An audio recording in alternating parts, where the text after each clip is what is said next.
मधुबनी की सबसे बड़ी खबर मिथिला मंजरी खबर पल पल पर। बता दूं कि फुलपरास के सिसवा बरही में भीषण सड़क हादसा में एक 12 वर्षीय बच्ची की मौत हो गई, जबकि कई लोग घायल हो गए हैं। यह हादसा एक बस और ऑटो की जोरदार टक्कर होने से हुई है, जिसमें सड़क हादसे में एक बच्ची की मौत हुई है, जिसकी पहचान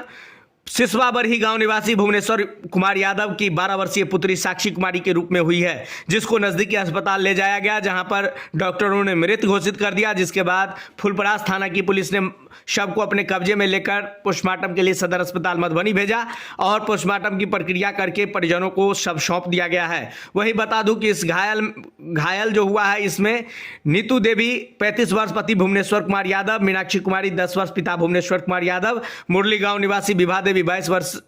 पति संजय ठाकुर, शिशवार निवासी रोहन कुमार झा उम्र 28 वर्ष पिता दीपेंद्र झा, सिसवा बरही निवासी सहदेव यादव उम्र 60 वर्ष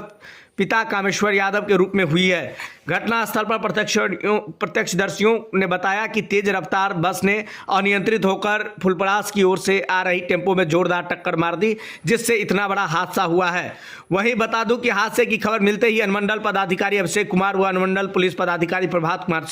शर्मा ने दल बल के साथ अनुमंडलीय अस्पताल पहुंचे, जहां पर घायल लोगों का हालत का जायजा लिया एवं बेहतर इलाज के लिए डीएमसीएच रेफर कराया, जिसमें